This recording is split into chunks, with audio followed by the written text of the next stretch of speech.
Hello, good morning. Welcome to my YouTube channel. അപ്പോൾ കുറേ നാളായി ഞാൻ ലോങ് വീഡിയോ ഇട്ടിട്ട്. ഓണത്തിരക്കായ കാരണം ലോങ് വീഡിയോ ഇടാനുള്ള സമയമൊന്നും കിട്ടിയില്ല. അപ്പോൾ പിന്നെ ഓണമൊക്കെ കഴിഞ്ഞ് പഴയ പോലെ വന്നു.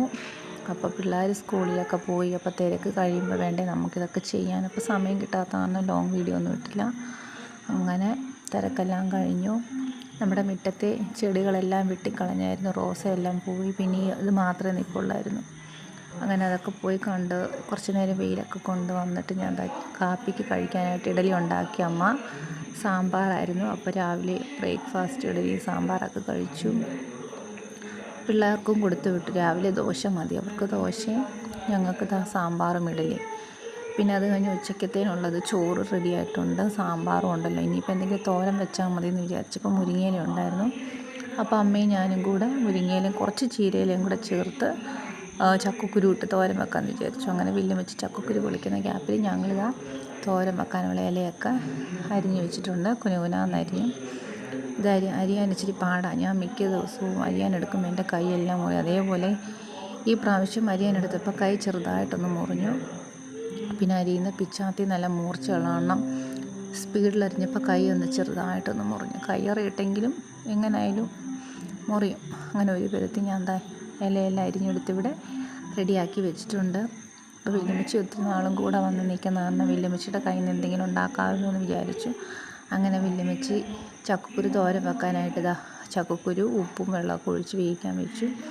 പിന്നെ നമ്മൾ അരിഞ്ഞ് വെച്ചിരിക്കുന്ന ഇലയും കൂടി ഇട്ട് അരപ്പും ചേർത്ത് അടുപ്പയിൽ ആവിക്ക് വെന്തെടുത്തു. എനിക്കിഷ്ടം ഒത്തിരി ഇലക്കറികളൊക്കെ കൂട്ടാൻ ചീരയില, അതായത് പച്ചച്ചീരയും ബ്രൗൺ കളർ ചീരയൊക്കെ ഇല്ലേ, എനിക്കൊത്തിരി ഇഷ്ടം കറി വെക്കാനും തോരൻ വെക്കാനും ഒക്കെ. അപ്പം അധികം കിട്ടാത്ത കാരണം അതൊന്നും കൂട്ടും പറ്റുന്നില്ല. പിന്നെ നമ്മുടെ മുറ്റത്ത് മുരിങ്ങയിലയും ചീരയും സാധാരണ നാടൻ ചീര ഉള്ളതുകൊണ്ട് ഇടയ്ക്കിടയ്ക്ക് അതൊക്കെ എടുക്കും. അപ്പോൾ അങ്ങനെ നമ്മുടെ തോരൻ ഇവിടെ റെഡിയായിട്ട് വന്നിട്ടുണ്ട്.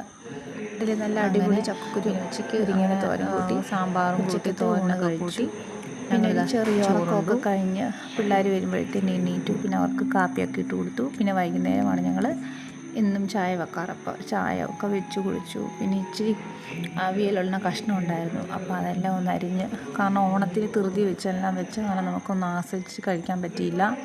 അത് കാരണം അവിയലൊന്ന് വെച്ചത് ശരിയായില്ലെന്നാണ് എനിക്ക് തോന്നുന്നത്. അത് കാരണം കുറച്ച് കഷ്ണം എടുത്ത് ഞങ്ങളിതാ അവിയൽ വെച്ചു.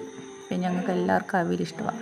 സാമ്പാറാണോ അവിയലാണോ എന്ന് ചോദിച്ചാൽ എനിക്കിപ്പോൾ അവിയലാണ് കൂടുതലിഷ്ടം സാമ്പാറിനേക്കാളും. അതുണ്ടെങ്കിൽ പിന്നെ പ്രത്യേകിച്ച് കറികളൊന്നും വേണ്ട. അങ്ങനെ ഞങ്ങളിത് ചായയൊക്കെ വെച്ച് കുടിച്ചിട്ട് അവിയലിന് അമ്മ അരിഞ്ഞ് വെച്ചിട്ടുണ്ട്. അടുപ്പിൽ ഉപ്പും മഞ്ഞൾപ്പൊടിയൊക്കെ ഇട്ട് വേവിക്കാൻ വെച്ചു. ഞാൻ തേങ്ങയൊക്കെ ചിരണ്ടി കൊടുത്തു. അത് കഴിഞ്ഞ് ആ ഗ്യാപ്പിൽ ചായ കുടിക്കുന്നുണ്ട്. പിന്നെ പിള്ളേർ രണ്ടുപേരും അവിടെ TV കാണുന്നുണ്ട്. അങ്ങനെ എല്ലാ പണികളും കഴിഞ്ഞു. അങ്ങനെ ഞങ്ങളിതാ കഴിക്കാനായിട്ട് ചോറ് വിളമ്പി. എനിക്കിന്ന് പതിവില്ലാതെ വിശപ്പുണ്ട്. അവിയൽ കണ്ടാൽ പിന്നെ എനിക്ക് പെട്ടെന്നായിരിക്കും വിശപ്പ്. അങ്ങനെ വല്യമ്മച്ചിക്കും കഴിക്കാനും കൊടുത്ത് ഞാനെന്താ കഴിക്കാനിരുന്നു. ഞാനിരിക്കുമ്പോൾ ഒരു ബഹളമാണ്. ചോറ് താഴെ പോവും, വെള്ളം പോവും. അങ്ങനെ ഞങ്ങൾ കഴിക്കാനിരുന്നിട്ട് വേണം അവർക്ക് കഴിക്കാൻ കൊടുക്കാൻ. അപ്പോൾ ഇന്നത്തെ ഇവിടെ ഇത്രയേ ഉള്ളൂ.